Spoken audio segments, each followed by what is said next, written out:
લાઈવમાં આપ તમામ દર્શક મિત્રોનું સ્વાગત છે। હું છું આપની સાથે રિપોર્ટર યાસીન ભાભોર।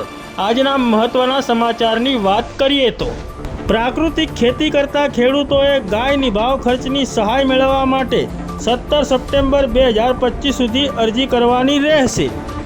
દાહોદ જિલ્લામાં પ્રાકૃતિક ખેતીનો વ્યાપ વધે તે માટે પ્રાકૃતિક ખેતી માટે જરૂરી એવી દેશી ગાયના નિભાવ ખર્ચમાં સહાય માટે દેશી ગાય આધારિત સંપૂર્ણ પ્રાકૃતિક કૃષિ કરતા ખેડૂત કુટુંબની એક ગાય નિભાવ ખર્ચમાં સહાયવાળી યોજના હેઠળ જે ખેડૂતો પ્રાકૃતિક કૃષિ કરતા હોય કે કરનાર હોય તે આઈડેન્ટિફિકેશન ટેગ વાળી દેશી ગાય ધરાવતા હોય અને પ્રાકૃતિક ખેતીની તાલીમ લીધેલ હોય તેવા અથવા અગાઉના વર્ષમાં જે ખેડૂતોએ અરજી કરેલ હોય અને ચાલુ વર્ષે લાભ મળનાર હોય તે લાભાર્થીઓ સિવાયના અન્ય ખેડૂતો માટે આ યોજના હેઠળ નવી અરજીઓ મેળવવા માટે આઈ ખેડૂત 2.0 પોર્ટલને તારીખ 17 સપ્ટેમ્બર 2025 સુધી ઓપન કરવામાં આવેલ છે। તો ખેડૂતોએ આ યોજનાનો લાભ મેળવવા માટે સમય મર્યાદામાં પોર્ટલ પર અરજી કરવા પ્રોજેક્ટ ડાયરેક્ટર આત્મા દાહોદ દ્વારા જણાવવામાં આવ્યું છે।